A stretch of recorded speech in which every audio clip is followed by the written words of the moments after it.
Buenos días, iglesia. Gracias por recibirnos nuevamente en casa. Somos Casa sobre la Roca y por ahora seguimos en este esquema virtual. Pronto estaremos ya regresando a los templos, si Dios nos lo permite. Vamos hoy a la palabra de Dios y quiero que me acompañes, por favor, a Primera de Tesalonicenses 5:23. La primera carta del apóstol Pablo a los Tesalonicenses, capítulo 5 y versículo 23.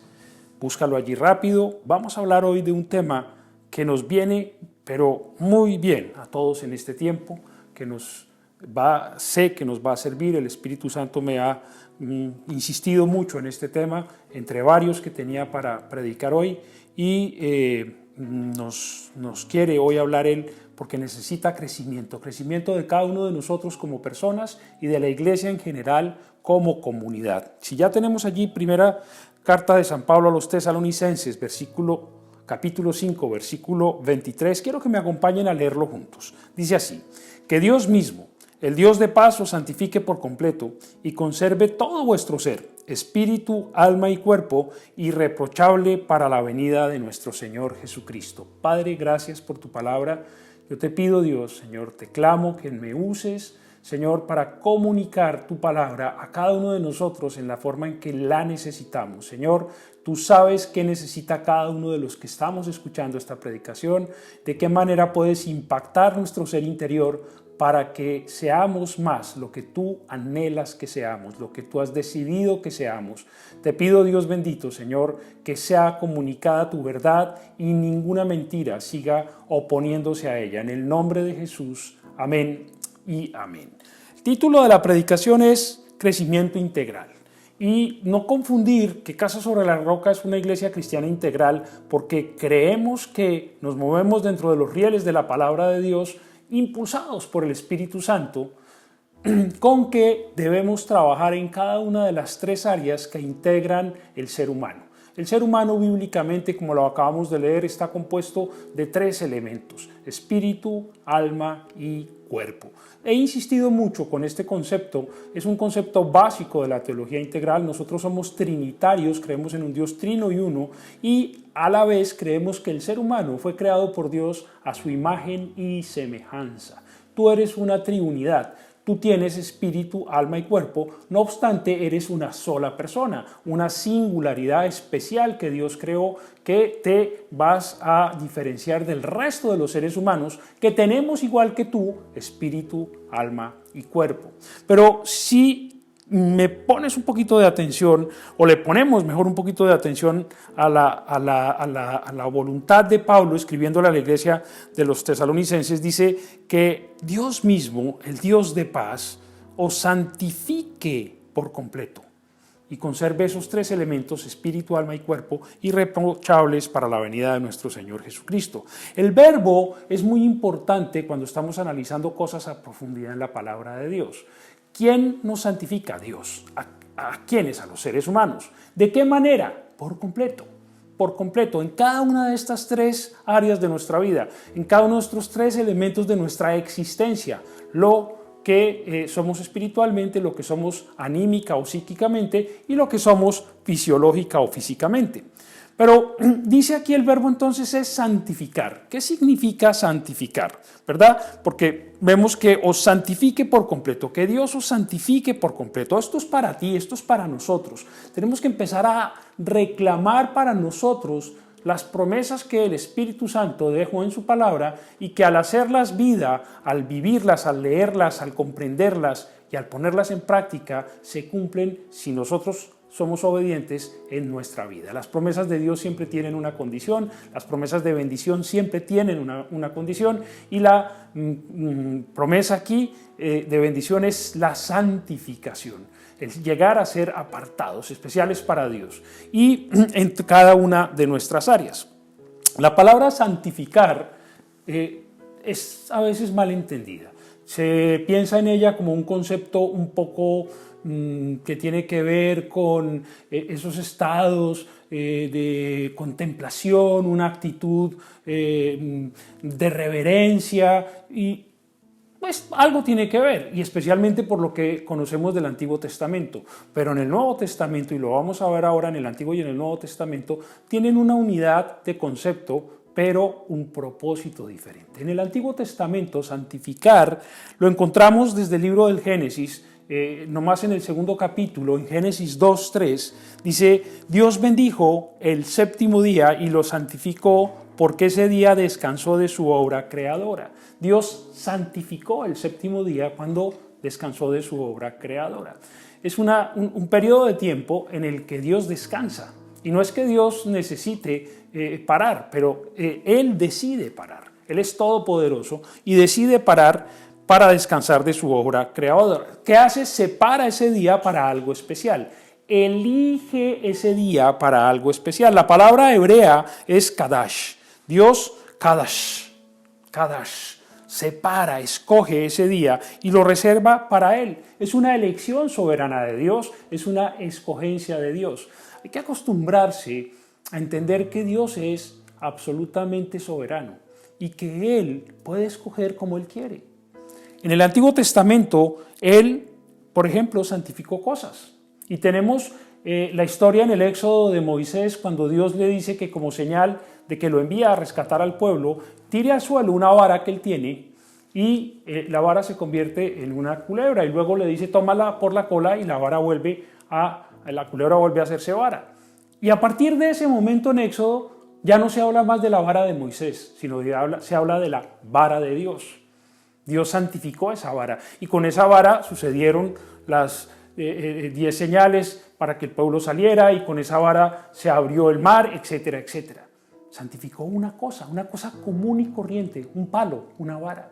Dios santificó el tabernáculo, el altar, todos los elementos. Allí mismo en el libro de Éxodo comenzamos esta semana a leer el Antiguo Testamento. Por ahora vamos en Génesis, ya llegaremos al Éxodo y vamos a divertirnos entendiendo todo el significado de esto y a culturizarnos bíblicamente. Yo estoy muy contento de saber que somos una iglesia que ya leyó junta el Nuevo Testamento a las 6:30 de la mañana entre semana, a las 8:30 los fines de semana, durante un año. Dios bendiga al pastor Pablo y al equipo, a los diáconos que han estado trabajando para que esto sea una realidad, y a todos aquellos que se han conectado a conocer la Biblia, a leer la Biblia. Pues muy bien, en el Antiguo Testamento Dios le dice a Moisés que haga un tabernáculo, allí ponga un altar, y hay una cantidad de artículos que se hacen santos, son cosas comunes. De hecho, la gente ofrendó esto, los materiales para hacerlo, y los artesanos lo construyeron, cosas que desaparecen con el uso, pero Dios las escogió para un uso sagrado, las santificó, las sacaron del uso común, las apartaron para un uso más interesante, más noble, más importante. Y entonces tenemos el propiciatorio, la mesa para el pan de la presencia, el candelabro, las vestiduras de los sacerdotes y una cantidad de cosas que vamos a encontrar en el Antiguo Testamento que fueron santificadas por Dios, que fueron Kadash por Dios en el hebreo.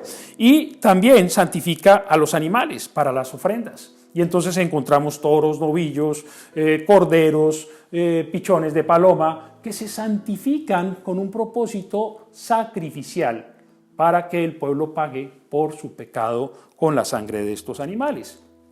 Son animales comunes y corrientes, pero se apartan para un uso especial. Ahora, son animales comunes y corrientes, pero por ejemplo tenían que ser animales sin defecto. Antiguo Testamento, ojo, Antiguo Testamento. Ahora, también Dios santifica a las personas.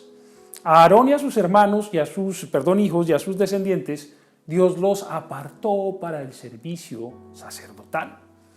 Y les dio una encomienda de ser quienes realizaran los sacrificios para Dios y los que mantuvieran encendida la luz del candelabro, etcétera, etcétera, etcétera.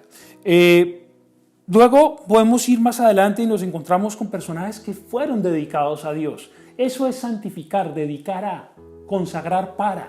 Eso es santificar. Sansón, el hijo de un hombre llamado Noama, cuya madre es visitada por un ángel, y luego él y su mujer vuelven a ser visitados por el ángel, y les dice: apártenme a este niño, ¿no? Y pide que su madre, de hecho, desde el embarazo no consuma nada producido por la vid, etcétera, etcétera, y conocemos la historia de Sansón.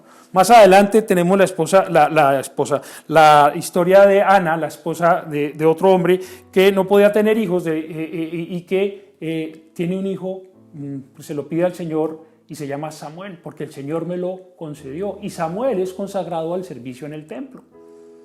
Ahí tenemos más personas. David es consagrado cuando el mismo profeta Samuel es enviado a escoger quién reemplazaría a Saúl. Tenemos a Salomón. De hecho, David es escogido por Dios para ser rey, pero es rechazado por Dios para construir el templo. Y es Salomón a quien Dios le consagra para ese uso específico, para esa actividad específica, ¿cierto? En el Nuevo Testamento, acabándose el Antiguo y comenzando el Nuevo, vamos a encontrar otro hombre llamado por Dios de una manera especial, Juan el Bautista, separado para una actividad especial, encomendado para una actividad en especial. Pero hay una diferencia entre el Antiguo y el Nuevo Testamento muy grande. En el Nuevo Testamento, Dios hace santas a las personas a través de la obra del Señor Jesucristo. Si me acompañas un momento a Hebreos 13, 12, vas a encontrar que dice: por eso también Jesús, para santificar al pueblo, mediante su propia sangre, sufrió fuera de la puerta de la ciudad. Vuelvo a leerte, Hebreos 13, 12. Por eso también, ¿quién?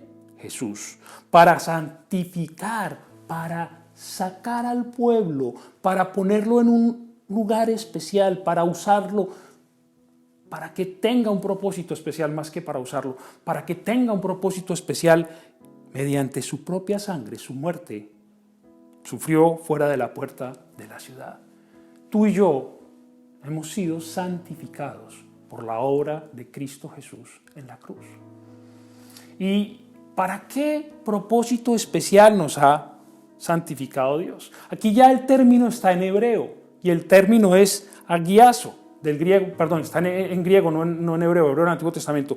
Agiazo en griego, que significa hacer santo, poner aparte, eso significa hacer santo, poner aparte para Dios, separar especialmente para Dios.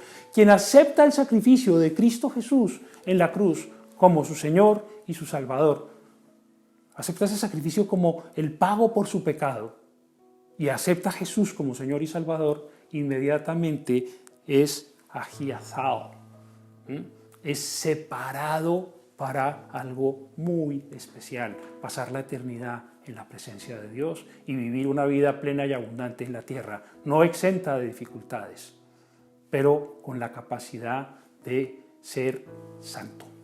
Y santo no es un comportamiento comparativo entre nosotros. Santo es que tú has sido apartado, que aquel que tú criticas porque a veces les ves los pecados que tú no te ves en ti mismo, o me pasa a mí que te veo los pecados que no me veo en mí mismo, también has sido apartado para Dios. No por nuestras obras de justicia, no por nuestras obras para que nadie se jacte, sino por la gracia inmerecida de Dios para con la humanidad. Hemos sido apartados. Y ese es el primer concepto de la santidad como un estado en el cual ya nosotros podemos caminar. Pero el segundo concepto de la santidad es el que me interesa el día de hoy, y es un concepto dinámico. Comienza en el momento en que aceptas a Jesús como Señor y Salvador, ya eres santo. Pero tenemos que santificar nuestra vida, tenemos que empezar a trabajar en el área espiritual, en el área psíquica o anímica y en el área física, para vivir como Dios quiere que vivamos. De esa manera vamos a crecer integralmente. Nosotros a veces parecemos como amorfos. Podemos crecer mucho espiritualmente, pero muy poco anímicamente, o podemos crecer anímicamente, pero no crecemos físicamente, fisiológicamente, en cuanto a lo que Dios quiere que hagamos con nuestro cuerpo y cómo cuidemos nuestro cuerpo, porque a Dios le importa que lo hagamos. Entonces, hoy yo quiero, con 3 puntos, trabajar en esto rápidamente.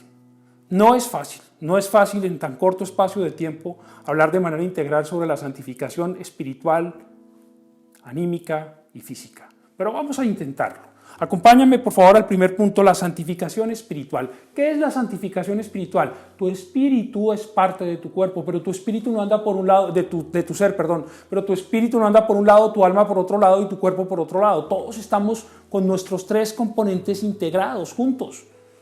Y lo que afecta a tu espíritu afecta a tu ánimo, y lo que afecta a tu ánimo afecta a tu salud física, y viceversa, se interrelacionan, se impactan permanentemente.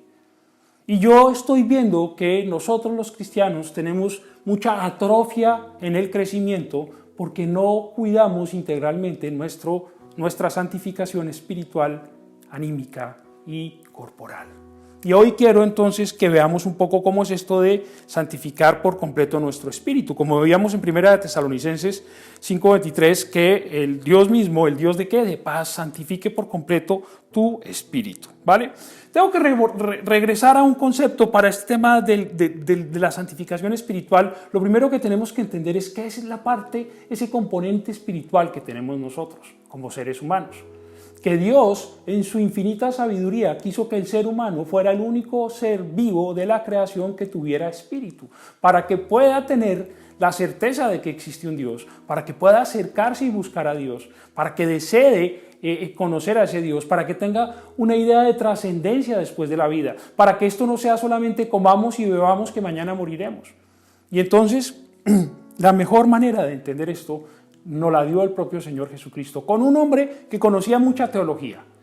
Y se acercó a él un día a hacerle uno de los principales sacerdotes, y se acercó a él a preguntarle cómo, que él era hijo de Dios porque hacía unas señales maravillosas. Y allí en Juan 3:5, perdón, cuando él le dice al Señor Jesucristo, este sumo sacerdote, Nicodemo le dice, sabemos que tú vienes de Dios porque nadie podría hacer las señales que tú haces. La respuesta del Señor Jesucristo es un poco desconcertante, pero cuando la estudia uno con cuidado se da cuenta de la importancia de lo que Él está diciendo. Dice, yo te aseguro que quien no nazca de agua y del Espíritu no puede entrar en el reino de Dios, le respondió Jesús. Lo que nace del cuerpo es cuerpo, lo que nace del Espíritu es espíritu. Fíjate que espíritu está con E minúscula.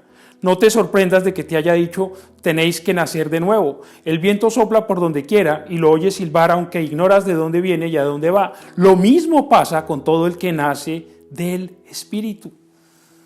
Hemos nacido espiritualmente porque hemos recibido algo que Dios nos da al aceptar a Cristo. Se llama el nuevo nacimiento o nacimiento espiritual. Andamos como criaturas de Dios, apartados de Dios por el pecado. Cuando aceptamos a Cristo, tenemos un nuevo nacimiento. Es necesario. ¿Quién lo dice? Jesucristo. ¿Tú crees en Cristo? ¿Le crees a Cristo? Tenemos que tener un nacimiento de carácter espiritual. Y por eso es que no es espiritual, no entiende lo que viene del Espíritu. Por eso es locura. Yo me acuerdo cuando a mí me hablaban de estas cosas y yo no había aceptado a Cristo en mi corazón, no las comprendía. Y me parecía un fanatismo ilógico para el pensamiento mío del mundo y de mi naturaleza caída. Necesitaba un nuevo nacimiento que no depende de nosotros, que no depende de cada uno de nosotros. Estos no nacen de carne ni de sangre, dice el primer capítulo de Juan, sino por voluntad de Dios.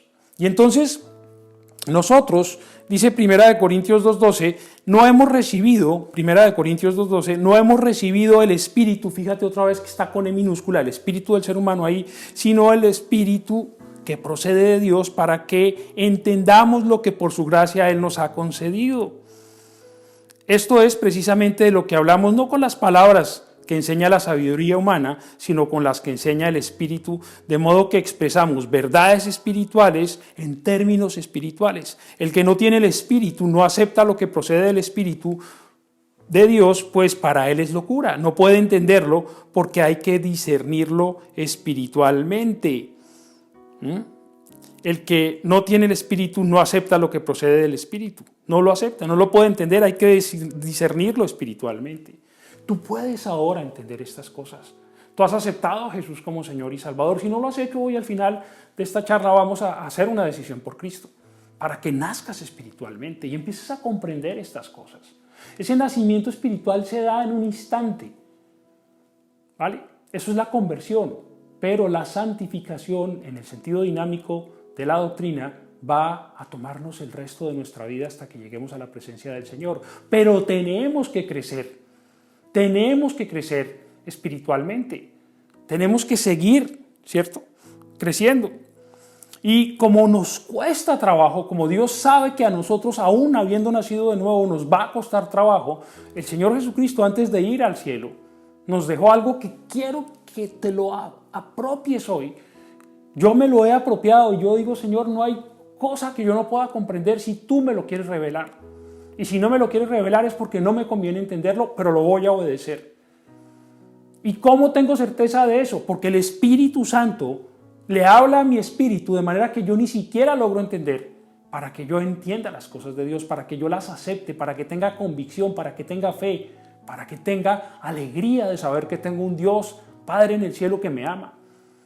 ¿De dónde sacamos eso? En Juan 16:12, el Señor Jesucristo les dice a sus discípulos, Juan 16:12, muchas cosas me quedan aún por deciros que por ahora no podríais sobrellevar.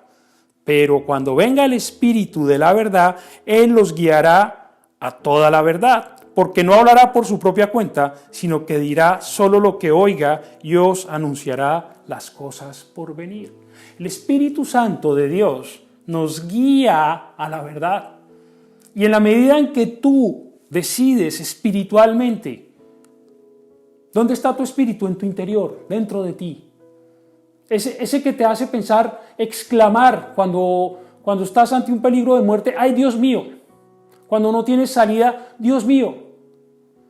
Cuando piensas en la muerte y dices, sé que hay algo más allá, aunque no logre entenderlo, pero sé que hay algo más allá y tengo fe. Es el Espíritu Santo hablándole a nuestro espíritu para ir más allá.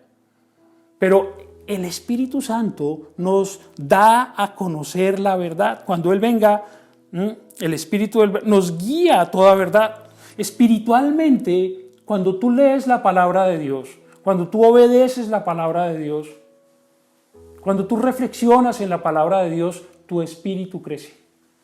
Cuando tú ayunas, tu espíritu crece. Cuando ayunas no de una manera religiosa, cuando tú ayunas para buscar la voluntad de Dios, para agradar a Dios.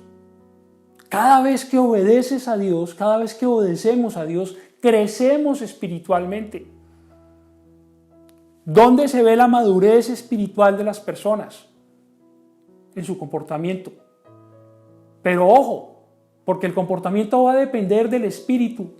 Y luego del espíritu, como empezaremos a ver ahorita, va a haber un proceso de pensamiento, sentimiento y acción, pero que arranca en lo espiritual. Yo no puedo ser una persona que piense espiritual si no tengo el espíritu vivo.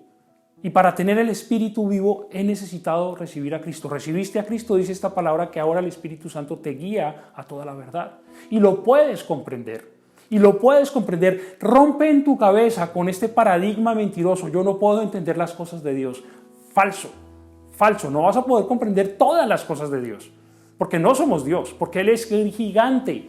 Pero lo que Dios necesita que tú comprendas, sí lo vas a poder comprender. Lo que Dios quiere que comprendamos, pero Él no nos obliga a hacerlo. ¿Cómo lo hacemos? ¿Cómo crecemos espiritualmente? Pegándonos de Dios, buscándolo, pidiéndole. No reciben porque no piden y cuando piden no saben cómo hacerlo. Pídele a Dios, Señor, revélate a mi vida para que mi vida espiritual crezca.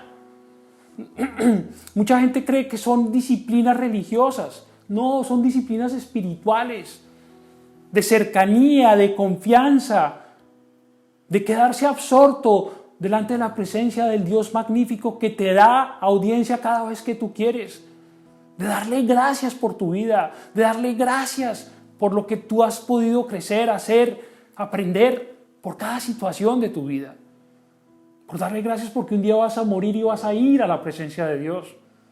Por eso la gente le tiene tanto miedo a la muerte, porque no sabe quién es Dios. Si yo tengo certeza en quién es Dios, si yo crezco espiritualmente, cada vez voy a tenerle menos miedo a la muerte.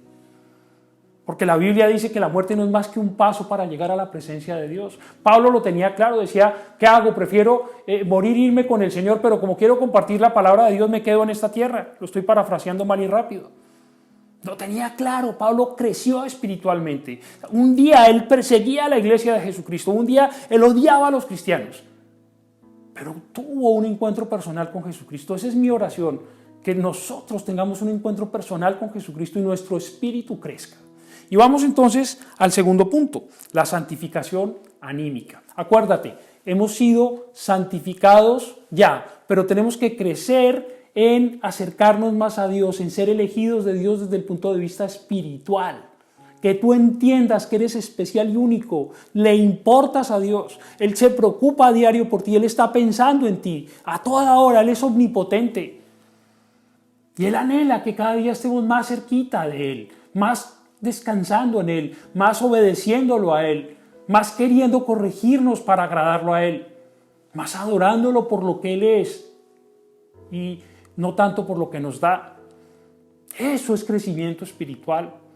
De allí viene el crecimiento anímico. El Dios de paz santifique por completo todo vuestro ser, espíritu, alma y cuerpo. Mira cómo lo ponen en orden, espíritu, alma y cuerpo. Y entonces, esta parte, el pastor Darío nos la ha simplificado de una manera espectacular, citando a Octavio Paz, el escritor mexicano, el Premio Nobel de Literatura mexicano, que en un poema sencillo lo resume así: es un pensar, que es un sentir, que es un decir, que es un hablar. Esa es la parte anímica o psíquica. El alma o ánima del ser humano tiene a su vez tres componentes. El ser humano tiene tres componentes. La primera la espiritual, la segunda la anímica y la tercera la física o fisiológica, ¿cierto? Que veremos a continuación. Pero ahorita estamos en la anímica o psíquica. La palabra griega es psiquis, la palabra latina es alma, ¿cierto? Somos animales racionales. Tenemos una manera de pensar, de sentir y de actuar que no es instintiva como la de los animales, sino que es absolutamente abstracta, capaz de generar cosas increíbles que Dios nos dio la capacidad de hacer. Pero aquí es donde más me interesa, ¿no? Que pongamos mucha atención. Mira, Pablo le escribe a los romanos y en Romanos 1:7 dice: os escribo a todos vosotros los amados de Dios que estáis en Roma, que habéis sido llamados a ser santos. Que Dios nuestro Padre y el Señor Jesucristo os concedan gracia y paz. Vas a encontrar muchas veces que Pablo habla a los santos de la iglesia de Corintios, a los santos de la iglesia de Éfeso, a los santos de la iglesia de Roma. No era que les hubieran hecho un proceso para canalizarlos, un proceso jurídico, eclesiástico, no. Es que fueron santificados por la obra de Jesús en la cruz. Estado. Ahora, el dinamismo de crecimiento en la santificación es tu responsabilidad, es mi responsabilidad. Dios no va a hacer que tú pienses lo que tú quieras pensar. Dios quiere que pienses bien, pero Él no te obliga a pensar. Dios no te va a obligar a sentir como Él quiere que sientas. Dios no te va a obligar a actuar como Él quiere que actúes. Él quiere que actúes bien, Él quiere que actuemos bien, pero es nuestra decisión. Y aquí es donde muchas veces el cristianismo se le hace complicado a algunas personas, porque quieren echarle la culpa a alguien, o es que Dios no está haciendo su trabajo, o es que el diablo me la tiene velada, o es que el mundo me tiene confundido, o es que mi naturaleza pecaminosa me tiene mal. Tú y yo tenemos que tomar una decisión de cambio, de crecimiento en el área anímica. Y esto significa necesariamente crecimiento en la manera de pensar. No va a haber crecimiento en el área anímica, en tu alma, no va a haber crecimiento si el primer componente, el de la mente, no empieza a tener cambio. Y yo no estoy hablando de que el cristianismo se nos volvió mentalismo, no. Ya ha habido algunas tendencias que se van a veces a los extremos y entran en el pensamiento positivo y cosas por el estilo. Ojo, pero el cristianismo es un pensamiento positivo. El Señor Jesucristo nos dice que nosotros tenemos que ser alegres, el Señor Jesucristo nos dice que nosotros tenemos que pensar bien, que debemos pensar en lo bueno, y eso, perdóname, para mí eso es positivo. Pero ojo, no es un positivismo en que mis propias fuerzas No, tú naciste de nuevo y ahora tienes una relación personal con Dios porque estás siendo santificado espiritualmente. Ahora necesitamos ser santificados anímicamente y para eso tenemos que ser santificados mentalmente. Si no cambias tu manera de pensar, no va a cambiar tu comportamiento. Nosotros tratamos de corregir nuestro comportamiento sin cambiar nuestra manera de pensar. No funciona, no funciona. La Biblia nos lo dice claramente. Mira, en Romanos 11:34, voy a leerte 2 versículos antes y luego llegamos a Romanos 12. ¿No? En Romanos 11:34 dice: ¿quién ha conocido la mente del Señor o quién ha sido su consejero? ¿Tú conoces la mente de Dios? ¿Tú le has dado consejos a Dios? ¿Cierto que no? La mente de Dios es gigantesca. En el versículo 36, Romanos 11:36 dice: porque todas las cosas proceden de Él, o sea, de Dios, y existen por Él y para Él, a Él sea la gloria por siempre. Amén. Otra vez, Dios insistiéndonos que nunca nos olvidemos quién es Él. Él es el que tiene la mente más poderosa. Él es el que comprende todas las cosas. Tú con tu mente, yo con la mía, no vamos a entender las cosas de Dios. pero Dios quiere que nosotros cambiemos. Y entonces pasa, porque es que la Biblia no venía hecha con capítulos y versículos originalmente. Eso se hizo así para poderla estudiar por los editores de la Biblia siglos después de que fue escrita la carta de San Pablo a los romanos. Pero a continuación de este versículo, en donde se nos hace claridad de que la mente de Dios es muy superior a la del ser humano, viene el versículo 1 del capítulo 12 de Romanos. Por lo tanto, hermanos, o sea, por lo que la mente de Dios es así de grande, por lo tanto, hermanos, tomando en cuenta la misericordia de Dios, os ruego que cada uno de vosotros en adoración, ¿qué? Espiritual, en adoración espiritual. Ojo, mira lo importante, ofrezca su cuerpo como sacrificio vivo, santo y agradable a Dios. Versículo 12, no os amoldéis al mundo actual, sino sed transformados mediante la renovación de vuestra mente, así podréis comprobar cuál es la voluntad de Dios, buena, agradable y perfecta. Nosotros tenemos, iglesia, que renovar nuestra mente. Tenemos que no dejarnos meter en el molde del mundo. Mira, el mundo nos bombardea con información permanentemente en los comerciales de televisión, en las redes. Yo cojo mi Biblia en el ordenador o en el móvil, cojo mi Biblia y me mandan mensajes de comprar cochecitos para bebé. Yo digo, pero pues, ¿estos por qué me mandan a mí cochecitos de bebé? ¿No? Si yo estoy buscando la palabra de Dios, te mandan mensajes todo el tiempo, de lo que tú quieras. En la calle, en la radio, en la televisión, nos están bombardeando normalmente para amoldarnos. Toca comprar no sé qué cosa, lo que está de moda es esto, y si no tienes esa moda, entonces tú no vales. Eso no es lo que dice la palabra de Dios. Dice que no te dejes meter en ese molde. No te dejes meter, no te amoldes al mundo actual. Mira como dice el versículo, no te amoldes al mundo actual, no os amoldéis al mundo actual, sino sed transformados. ¿Y cómo nos transformamos? Mediante la renovación de nuestra mente. Este es el proceso de santificación en el que tú tienes que trabajar más ahora en el tiempo en que estás vivo. Porque de lo que piensas va a depender lo que dices, sientes y haces. Y eso va a impactar tu área espiritual y va a impactar tu área somática, tu área física. Lo que pienses. Si tú piensas que no puedes hacer ejercicio, no lo vas a hacer. Si tú piensas que no puedes leer, no lo vas a hacer. Si piensas que no puedes estudiar, no lo vas a hacer. Muchas veces le decimos a las personas, pero ¿por qué no cambias actitud? Porque primero tiene que renovar el pensamiento. La palabra de Dios es demasiado clara. Tenemos que renovar la mente para poder comprobar cuál es la voluntad de Dios buena, agradable y perfecta, ¿cierto? Mira, en Efesios 4:22 se nos dice lo siguiente: con respecto a la vida que antes llevabais, se os enseñó que debías quitaros el ropaje de la vieja naturaleza, la cual está corrompida por sus deseos engañosos, ser renovados en la actitud de vuestra mente y poneros el ropaje de la nueva naturaleza, creada a imagen de Dios en verdadera justicia y santidad. Eso es santificación mental. Tenemos que renovar esta mente. Y para esto tenemos que trabajar muchísimo.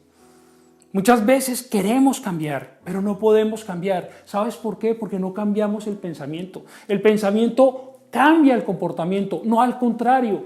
Yo no puedo cambiar el comportamiento para que me cambie el pensamiento. Yo tengo que cambiar lo que pienso antes y luego vendrá un cambio en mi comportamiento. Si tú sigues pensando que tú tienes derechos y no tienes obligaciones, nunca vas a ser responsable y nunca vas a actuar de manera responsable. Es como un niño pequeñito. El niño pequeñito hace pataleta porque no le compran lo que quiere. Pero a veces no entiende que no le conviene o sus padres en ese momento no lo pueden hacer y no es que no lo amen. Y así somos nosotros de adultos con Dios. Nos comportamos con unos comportamientos pero muy ilógicos. ¿Por qué? Porque tenemos unos pensamientos ilógicos. Porque creemos que todo lo podemos hacer, que todo es para nosotros, que somos los únicos que tenemos derecho, que el mundo gira alrededor de nosotros. Perdóname, el mundo gira alrededor de Dios. Cuando tú cambias el pensamiento, cambiará el comportamiento. Y Dios quiere que lo hagamos. Me encanta una cita de García Márquez que encontré buscando temas y me interesaba mucho buscar cosas de la lucha para los cambios de personalidad, para mejorar nuestra personalidad, no esos que tienen doble personalidad, no, una sola personalidad, una integridad. Y dice García Márquez, el cambio de personalidad es una lucha cotidiana en la que uno se rebela contra su propia determinación de cambiar y quiere seguir siendo uno mismo.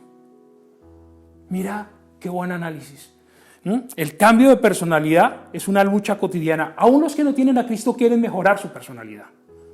¿Pero con qué se encuentran? En la que uno se rebela, uno mismo, el que quiere cambiar su propia personalidad, se rebela contra su propia determinación de cambiar y quiere seguir siendo uno mismo. ¿Te ha pasado para querer dejar un hábito que no te sirve? Fumar, beber, las adicciones, la pornografía, la masturbación, el contestar grosero, el no ir a los demás, el juzgar a los demás, el ser chismoso, y uno dice, no lo voy a seguir haciendo.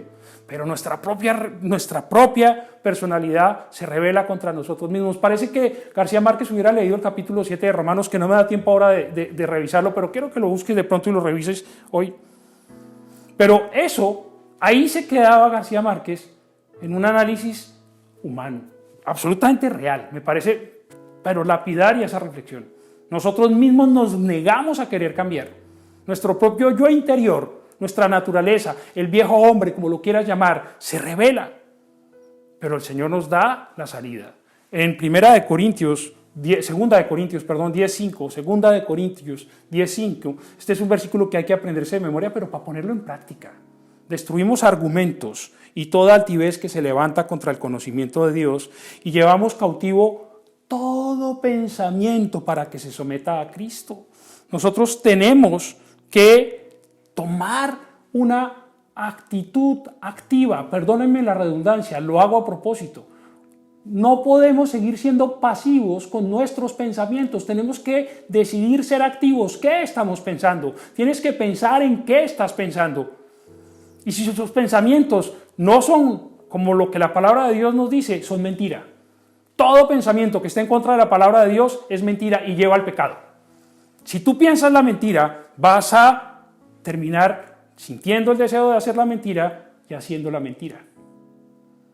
Y la única manera es que reconozcamos y tenemos la capacidad de llevar los cautivos esos pensamientos a la obediencia en Cristo. Tenemos la capacidad. Eso no lo va a hacer Dios por nosotros. Dios quiere que lo hagamos nosotros. Y ese es el proceso de santificación, de madurez anímica como cristianos. Llevar esos pensamientos cautivos a la obediencia en Cristo es una responsabilidad tuya y mía, de cada uno de nosotros. Yo no lo puedo hacer por ti, tú no lo puedes hacer por mí. Y siempre estamos echándole la culpa a nuestra infancia, las vivencias con nuestros padres, con nuestros compañeros, con nuestros hermanos, con nuestras novias, con nuestras esposas, con nuestros esposos. Señoras, dejen de querer hacer cambiar de manera de pensar a sus esposos, oren por ellos. Ellos tienen que tomar la decisión de cambiar. Esposos, dejen de hacer lo mismo con sus esposas. Oren por ellas. Pero cada uno de nosotros tenemos que tomar la decisión, no de que el otro cambie, sino de que yo cambie, de que tenemos cada uno que cambiar. Y ahí tengo que volar con el tiempo, pero hay algo muy importante para poderlo hacer. Y está en Filipenses 4:8. 2 de Corintios 10:5 y Filipenses 4:8. Se los regalo para que se los aprendan de memoria y los practiquen en su vida. Yo lo trato de hacer permanentemente. Y a pesar de conocerlo, fallo muchas veces. ¿Qué tal que no lo hiciera? ¿En qué me convertiría? Dice Filipenses 4:8, por último, hermanos, considerad bien todo lo verdadero, todo lo respetable, todo lo justo, todo lo puro, todo lo amable, todo lo digno de admiración, en fin, todo lo que sea excelente o merezca elogio. La traducción aquí que dice, considerad bien todo lo verdadero, es pensar a fondo, reflexionar en eso, darle vueltas a eso, que nuestra mente esté dándole vueltas a todo lo bueno, a todo lo verdadero, a todo lo respetable, a todo lo justo, a todo lo puro, a todo lo amable, a todo lo digno de admiración, todo lo que sea excelente o merezca elogio. Pero no me lo contestes a mí, contéstatelo para ti. ¿Cuántas veces nuestra mente está pensando en todo lo que es mentira, lo que es irrespetable, lo que es vergonzoso, inmoral, lo que es injusto, lo que es impuro, lo que no es amable, lo que no es digno de admiración y todo lo que merece reprobación? Nuestra mente es la loca de la casa, pero tenemos la capacidad y Dios nos ha dado la capacidad de que la controlemos, ¿cierto? Nosotros vamos a ser capaces de cambiar nuestra manera de pensar. Y luego que cambies tu manera de pensar, va a cambiar tu corazón, va a cambiar tu sentimiento. Mira, los sentimientos están ahí, son neutros en cierta medida, pero se pueden convertir en algo muy bueno para tu vida o en algo terrible para tu vida. El pastor Darío lo enseña en la teología integral de una manera muy sencilla. Los principios enaltecen los sentimientos. Los principios bíblicos enaltecen los sentimientos. Mientras que los sentimientos, si no están acorde con la palabra de Dios, destruyen los principios. Y piensa cuántas veces has roto los principios de tu vida por una corazonada, por un sentimiento, porque es que me dieron ganas. Los sentimientos no son ni buenos ni malos. Son buenos cuando están sujetos a los principios, y para sostenernos agarrados de los principios tenemos que cambiar el pensamiento, aceptar, tener convicción de esos principios que nos ayudarán a pararnos firmes, y entonces nuestros sentimientos serán enaltecidos por los principios. El cristianismo no es una lucha de ciegos. El cristianismo no es para ver que Dios nos mandó ahí como burritos a ver qué hacemos. Él nos da instrucción en su palabra, ¿cierto? Mira, dice Mateo 15:18, el Señor Jesucristo le dicen que están acusando de que sus discípulos no se lavan las manos y que se van a contaminar. Y mira lo que responde el Señor Jesucristo en Mateo 15:18. Pero lo que sale de la boca viene del corazón y contamina a la persona. ¿Qué es lo que sale de la boca? Lo que viene del corazón. Mira, es un pensar, que es un sentir, que es un decir, que es un hacer. Si tú cambias tu pensamiento, cambiarás tu sentimiento y luego lo que vas a decir. Ese dicho de que es que, ay, lo dije sin pensar. Tal vez quieres decir, dije algo que en mi pensamiento creo que es incorrecto, pero lo estaba pensando, porque si no, no lo habrías dicho. Tú no eres una cotorra, tú no eres una lora, tú no repites sin pensar. Decimos lo que pensamos. Y no sale de aquí, sale de aquí. Aquí cambias el pensamiento para corregir el comportamiento y entonces cambia el corazón. Pero de dentro del corazón sale todo lo que no es bueno. Salen los malos pensamientos, dice el versículo 19, los homicidios, los adulterios, la inmoralidad sexual, los robos, los falsos testimonios, las calumnias. Pues Dios quiere que nosotros cambiemos lo que sale de dentro de nosotros. Cambias el pensamiento, cambias el sentimiento y entonces va a haber un cambio en tu voluntad. En Filipenses 2:13 se nos dice, pues Dios es quien produce en vosotros tanto el querer como el hacer para que se cumpla su buena voluntad. ¿Te acuerdas de Romanos 12:2? Si renovamos nuestra mente, somos transformados mediante la renovación de nuestra mente, podemos comprender cuál es la voluntad de Dios. Cambiaste aquí, ¿cierto?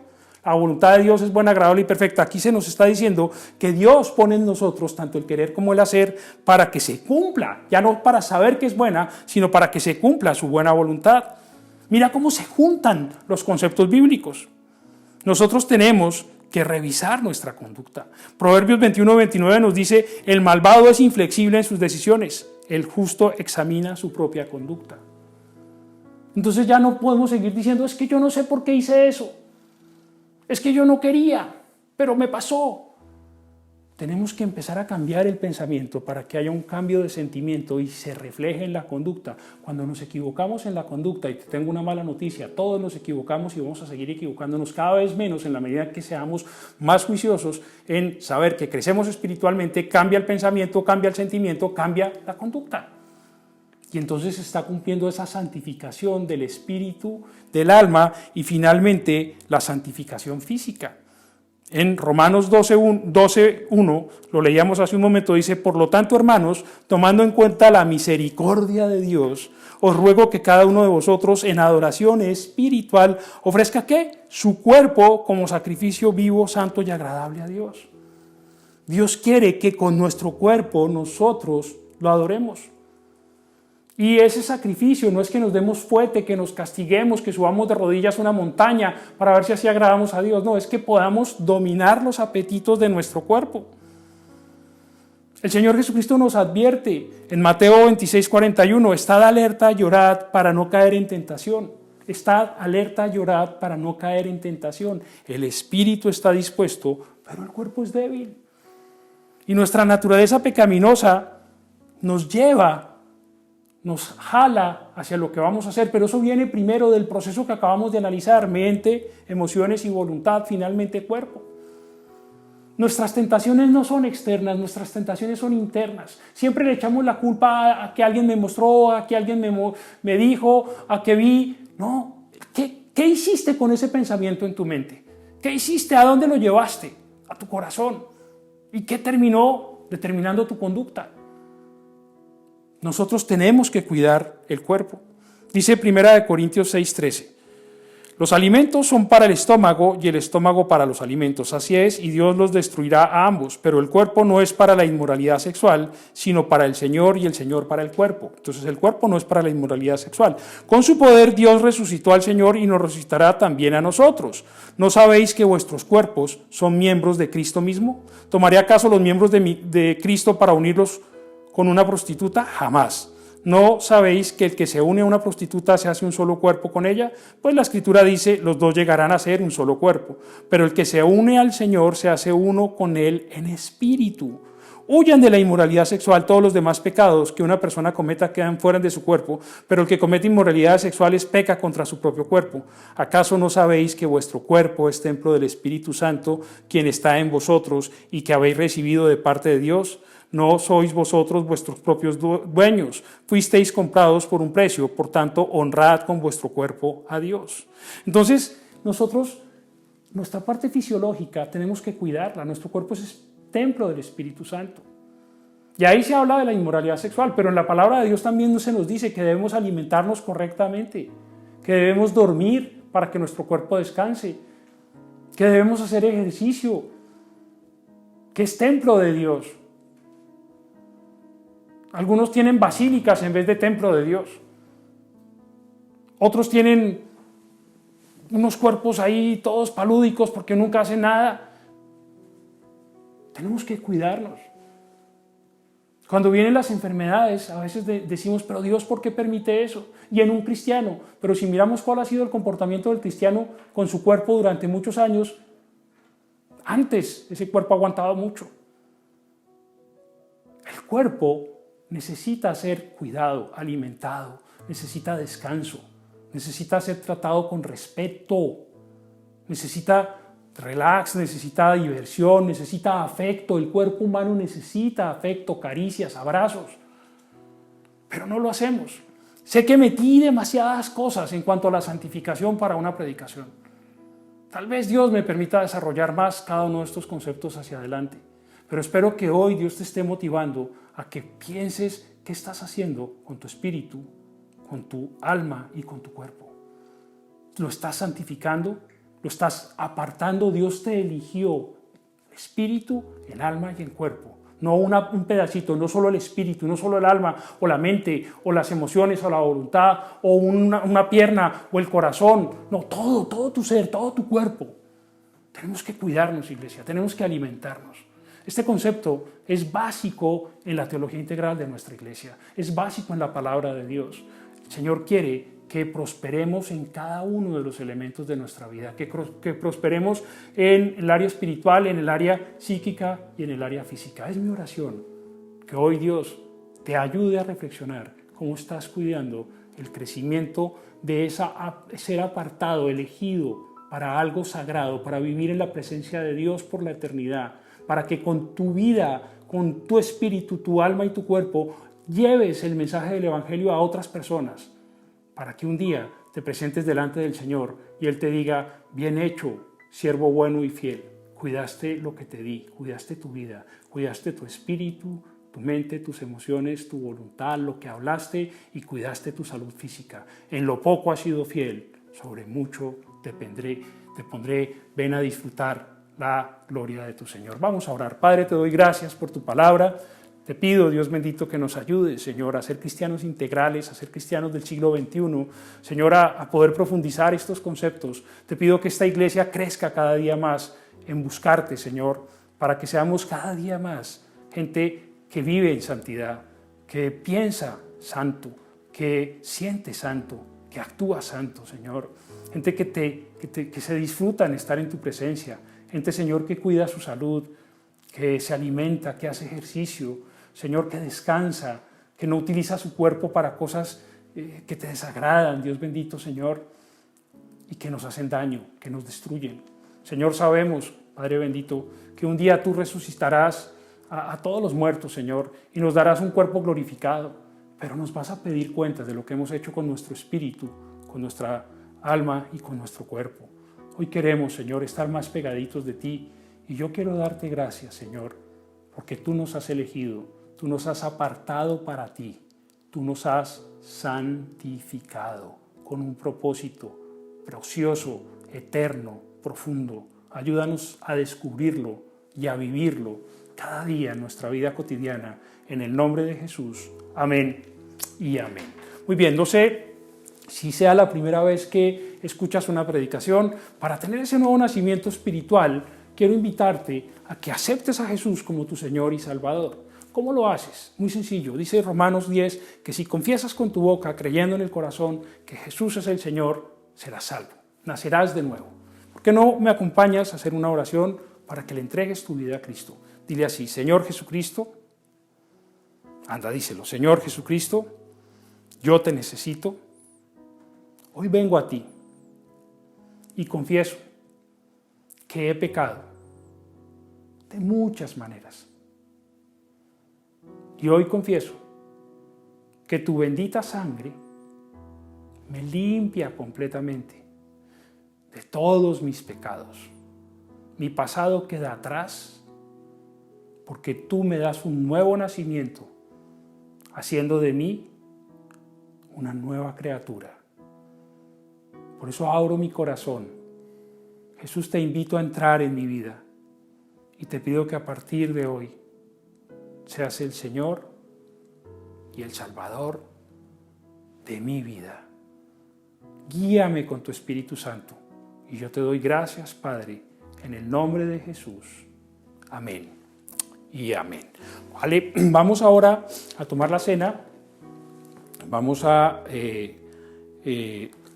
hacer memoria de lo que Jesús hizo por nosotros, para lo cual te invito a tomar allí tu pan, tu vino.